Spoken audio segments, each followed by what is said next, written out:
Penguasa Kuil Surgawi. Bab 5. Tubuh Xing Feng mundur tanpa sadar. Adegan di depannya benar-benar menumbangkan kesadarannya. Siapakah Wang Changsheng? Itu adalah panglima tertinggi zona perang wilayah tengah kerajaan naga, tapi kenapa dia begitu menghormati pria di depannya? Untuk sesaat, setelah terkejut, Xing Feng merasakan gelombang ketakutan di dalam hatinya. Hal-hal di sini bukan lagi sesuatu yang dia, seorang kapten kecil dari divisi patroli langit, dapat terlibat di dalamnya. Kali ini segalanya menjadi serius. Bahkan orang-orang besar seperti Wang Changsheng datang langsung ke kota Qianjiang kecil mereka. Pada saat ini, dia secara naluriah merasakan sesuatu yang besar akan terjadi di kota Qianjiang.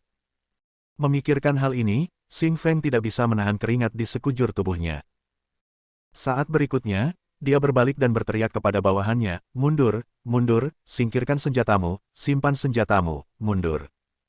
Saat ini, baik Wang Changsheng maupun Xiao Tianzi tidak memperhatikan mereka. Wang Changsheng masih berlutut di tanah, air mata mengalir tak terkendali di wajahnya.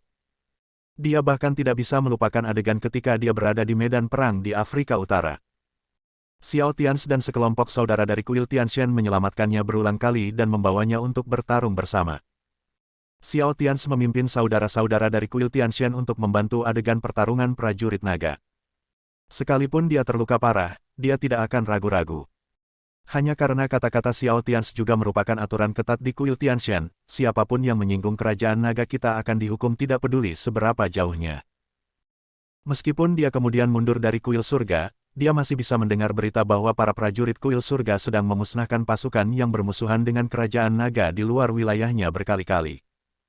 Dapat dikatakan bahwa tidak peduli dari aspek mana, Xiao Tianzi adalah orang yang paling dihormati Wang Changsheng dalam hidupnya. Meskipun Xiao Tianzi bukanlah dewa perang yang bergabung dengan kerajaan naga, dia adalah dewa perang yang melindungi kerajaan naga tanpa terlihat. Meskipun dia bukan prajurit kerajaan naga, dalam beberapa tahun terakhir, dia telah berkorban terlalu banyak untuk kerajaan naga dengan kuil surgawinya. Terlalu banyak untuk dihitung. Namun karena makhluk seperti itu, putri kandungnya dianiaya dengan cara ini. Wang Changsheng sekarang berharap dia bisa memotong sampah itu hidup-hidup dengan tangannya sendiri. Pada saat ini, Tianyi juga keluar dan berteriak dengan dingin kepada Wang Changsheng, "Wang Changsheng, bawa divisi patroli kerajaan naga ke sini, apakah kamu layak untuk kami?" "Hah? Apakah kamu benar bahwa penguasa istana menyelamatkanmu lagi dan lagi?" "Hah? Bodoh sekali. Jika kamu berani menggerakkan matamu hari ini, aku akan merobekmu hidup-hidup." Wang Changsheng mengangkat kepalanya dan memandang Tianyi dengan air mata mengalir di wajahnya, dan berkata dengan getir, "Saudara Tianyi, maafkan saya, mohon percaya bahwa saya tidak membawa orang-orang ini, dan saya sudah mengajukan keluhan ke Kerajaan Naga Departemen Perang 1 jam yang lalu.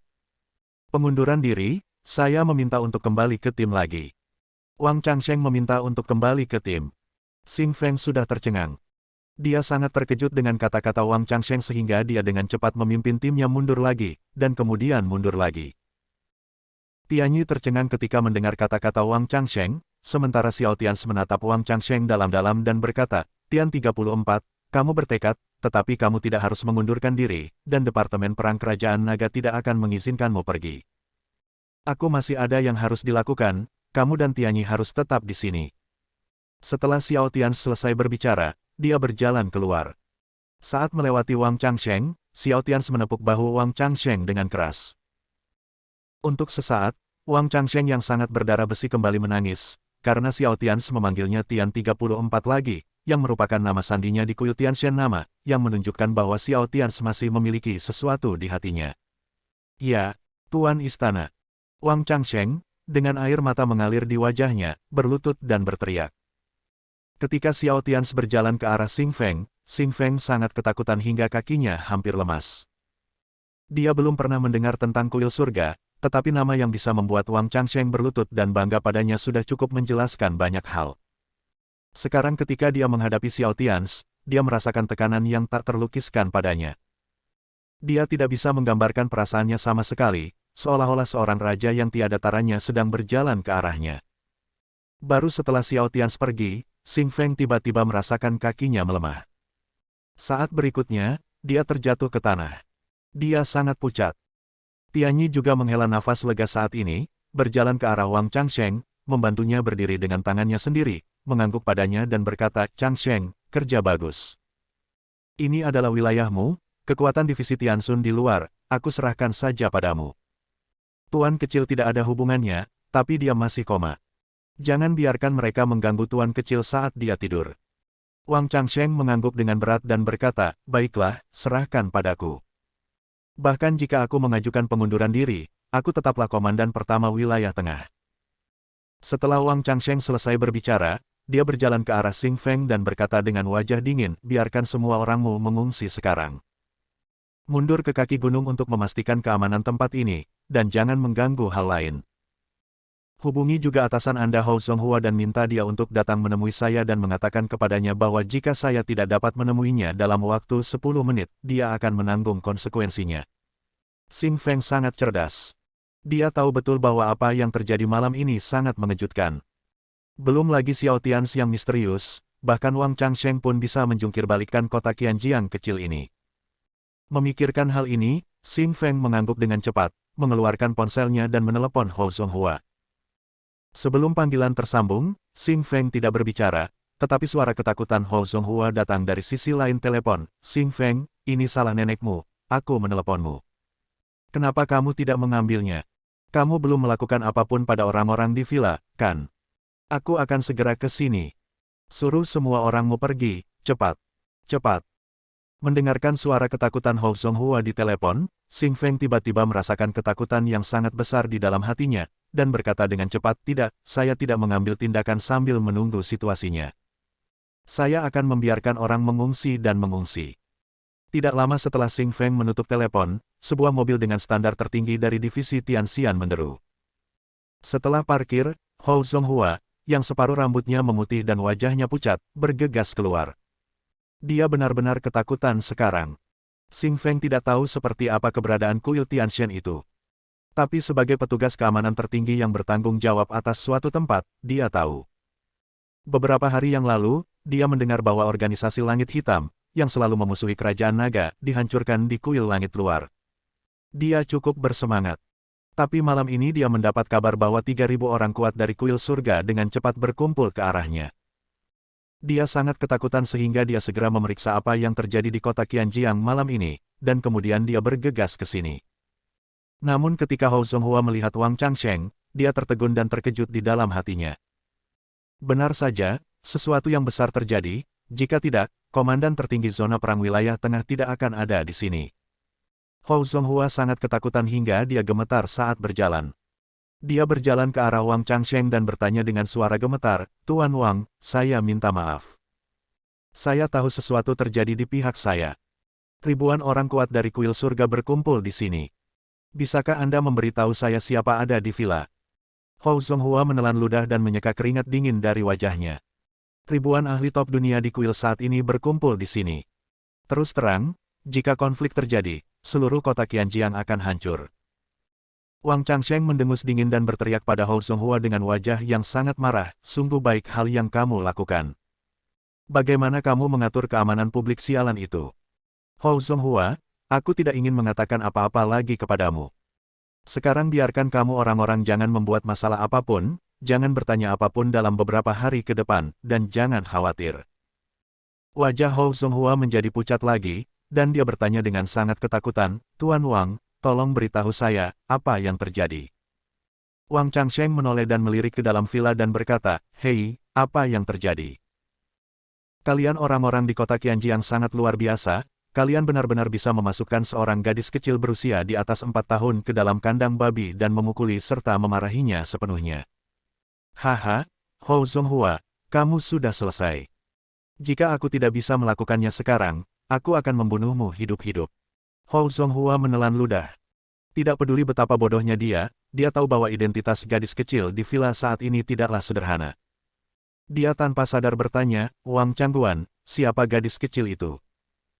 Wang Changsheng mendengus berat, memandang Hou Zonghua seolah-olah sedang melihat orang mati dan berkata, hah, siapa dia? Oke, sudah kubilang, kamu mendengar dengan jelas, dia adalah tuan kecil kuil Tianshan.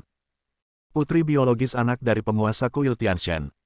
Belum lagi kuil surgawi, aku tidak akan membiarkanmu pergi bahkan jika orang-orang kuil surgawi tidak datang. Boom! Setelah Hou Zonghua mendengar bahwa gadis kecil yang dianiaya adalah putri dari penguasa kuil surga, seluruh kepalanya meledak dengan keras, dan dia jatuh ke tanah tanpa daya. Hanya ada satu berpikir dalam benaknya, semuanya sudah berakhir. Langit di kota Qianjiang. Runtuh. Bab 6. Setelah beberapa saat, Hou Zonghua perlahan berdiri dan berjalan menuju kejauhan dengan wajah pucat dan sosok bungkuk. Pada saat ini, dia sepertinya tiba-tiba berumur 10 tahun. Dia tidak dapat membayangkan betapa marahnya kuil surgawi saat ini. Dan kemarahan ini tidak bisa dihentikan oleh sutradara kecil seperti dia. Di permukaan, kuil surgawi tidak ada hubungannya dengan kerajaan naga, tetapi bahkan orang bodoh pun tidak akan mempercayai hal ini.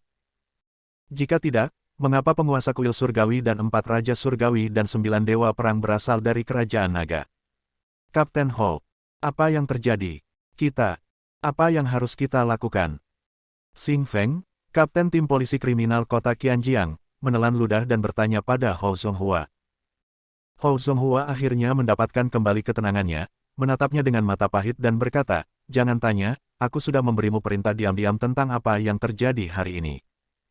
Tidak seorang pun yang datang hari ini diizinkan untuk mengungkapkan satu kata pun.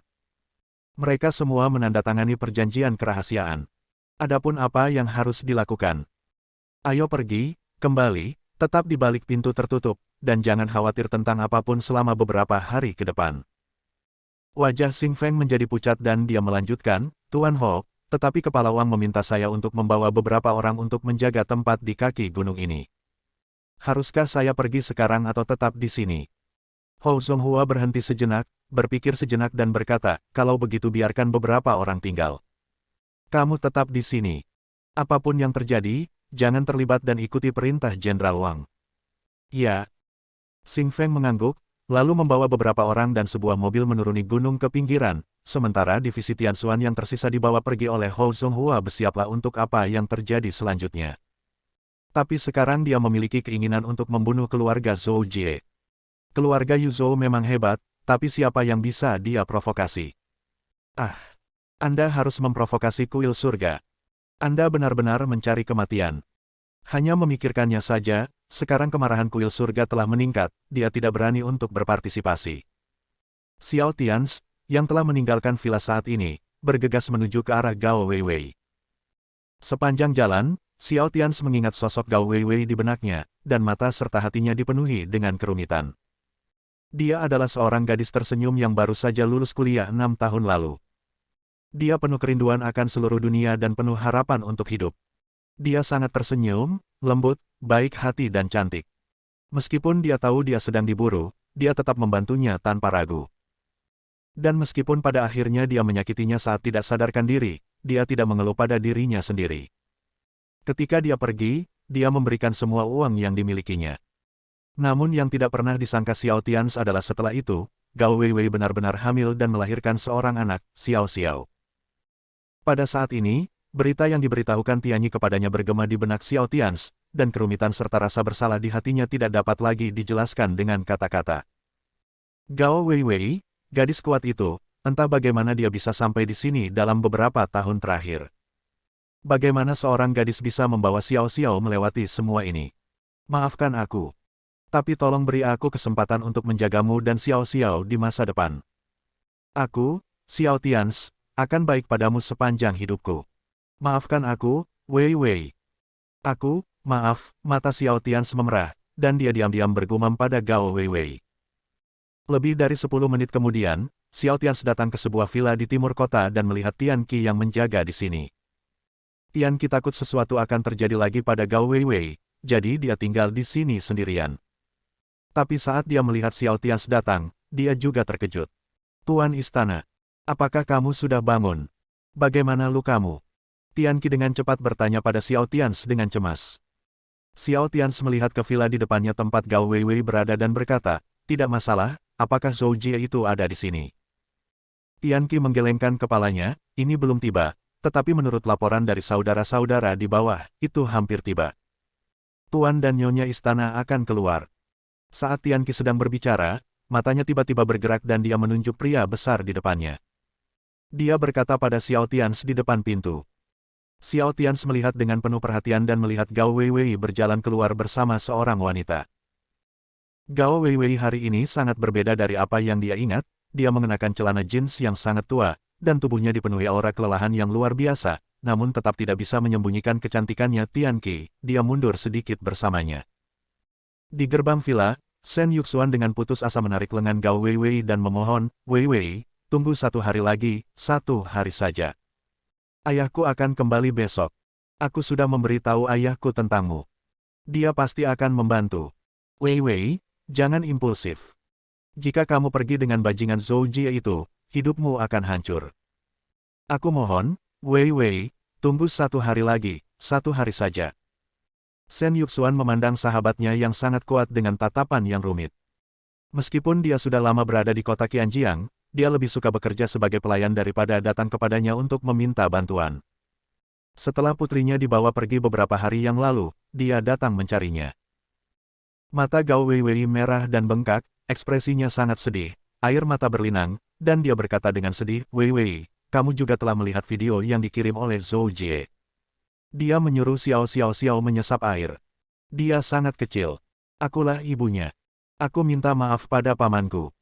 Aku tidak bisa begitu saja melihat Xiao menderita seperti itu, dan Zhou Jie memberiku tenggat waktu. Jika aku tidak pergi, dia akan benar-benar melakukan sesuatu pada Xiao. Dasar orang kecil yang beracun, ya. Mungkin. Inilah hidupku. Jangan coba-coba membujukku lagi. Shen Yuxuan menggelengkan kepalanya, Weiwei, kenapa kamu tidak memberitahuku siapa ayah kecilku sekarang? Sudah waktunya, kenapa dia belum muncul? Ekspresi Gao Weiwei membeku, dan rasa sakit di matanya semakin dalam. Dia menarik napas panjang dan berkata, Saya tidak tahu di mana dia, dan dia masih tidak tahu bahwa saya memberinya seorang putri. Dia terluka parah dan koma pada saat itu.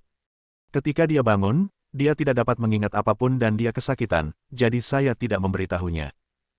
Mulut Shen Yuxuan terbuka lebar dengan rasa tidak percaya di wajahnya. Melihat sahabatnya yang sangat kuat di depannya, dia tidak tahu harus berkata apa untuk sesaat, jadi dia hanya bisa memegang tangannya untuk mencegahnya pergi. Dan tepat ketika Shen Yuxuan hendak menarik Gao Weiwei masuk lagi, 3 mobil Mercedes-Benz hitam tiba-tiba melaju dan berhenti di depan mereka. Saat berikutnya, sekelompok orang berpakaian hitam keluar dari Mercedes-Benz. Pemimpinnya adalah seorang pria berjas putih dengan sepotong kain kasa di kepalanya, aksesorisnya semuanya sangat mahal.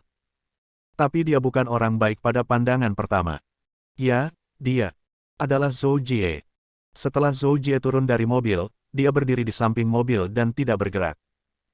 Sebaliknya, dia mencibir pada Gao Weiwei dan berkata, Oh, Gao Weiwei, jika kamu tahu sebelumnya, mengapa kamu melakukan ini? Kamu mengikuti tuan muda ini, dan kamu telah menjadi peminum populer dalam hidup ini. Bajingan kecil itu juga bisa bersekolah. Aku akan mengatur sekolah terbaik untuknya. Bukankah ini bagus? Saat Gao Weiwei melihat Zhou Jie, matanya penuh dengan niat membunuh. Dia mengepalkan tinjunya erat-erat dan seluruh tubuhnya gemetar karena marah. Apa yang kamu lihat? Kemarilah. Kalau tidak, aku akan membunuh putrimu. Zhou Jie sangat tidak senang dengan cara Gao Weiwei memandangnya. Dia berteriak keras padanya. Dia juga cemas sekarang. Dia menerima kabar bahwa gadis kecil itu telah diselamatkan lebih dari 1 jam yang lalu, jadi dia takut akan malam dan mimpi yang panjang, jadi dia langsung memberi ultimatum pada Gao Wei. Gao Weiwei menyerah. Gao Weiwei mengatupkan giginya begitu keras hingga darah mengalir dari sudut mulutnya, namun pada akhirnya dia melepaskan diri dari tangan Shen Yuxuan dan berjalan menuju Zhou Jie. Weiwei. Shen Yuxuan tidak tahan untuk berteriak pada Gao Weiwei. Gao Weiwei gemetar, dan air mata jatuh langsung ke tanah, tapi dia tidak menoleh ke belakang. Shen Yuxuan, jangan berpikir karena kamu adalah putri Shen Qingtian, kamu berani ikut campur dalam urusanku. Jika kamu membuatku marah, aku akan melakukannya padamu juga. Tolong tunjukkan padaku akal sehat. Jie menyipitkan matanya. Setelah mengumpat pada Shen Yuxuan, dia melihat Gao Weiwei masuk ke dalam mobil dan duduk di kursi belakang, lalu dia juga masuk ke dalam mobil, menutup pintu dan menginjak pedal gas melaju menuju kejauhan. Weiwei. Shen Yuxuan memandang Gao Weiwei yang dibawa pergi oleh Zhou Jie. Tanpa berpikir panjang, dia tahu bahwa kehidupan sahabatnya telah benar-benar berakhir.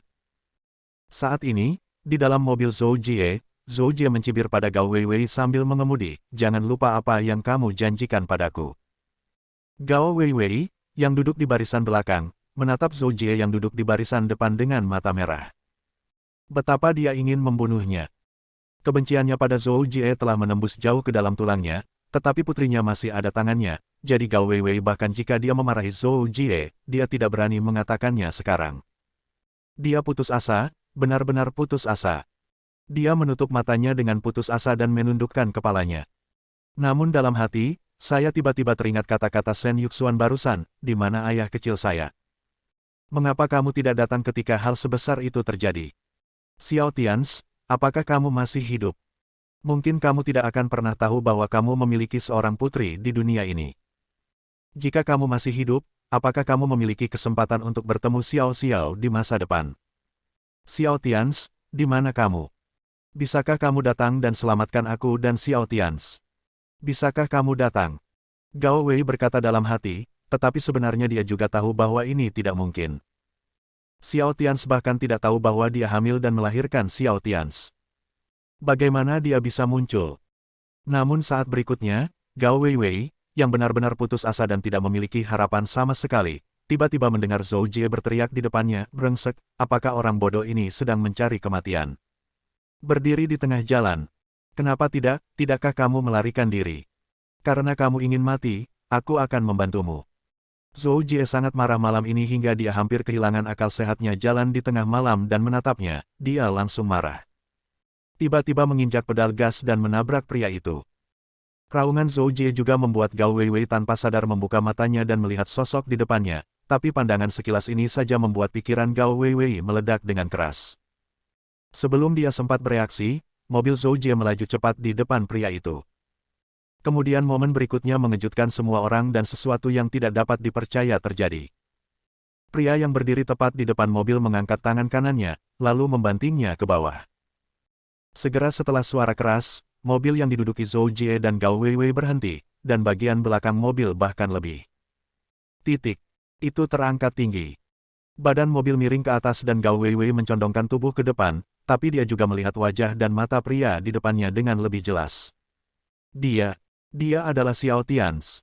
Saat Gao Weiwei memandang Xiao Tians dengan mata merah, Xiao Tians juga menatapnya dengan mata merah. Keduanya saling memandang dari kejauhan melalui jendela mobil, saling memandang dari kejauhan. Memandang satu sama lain dari jarak jauh. Bersambung.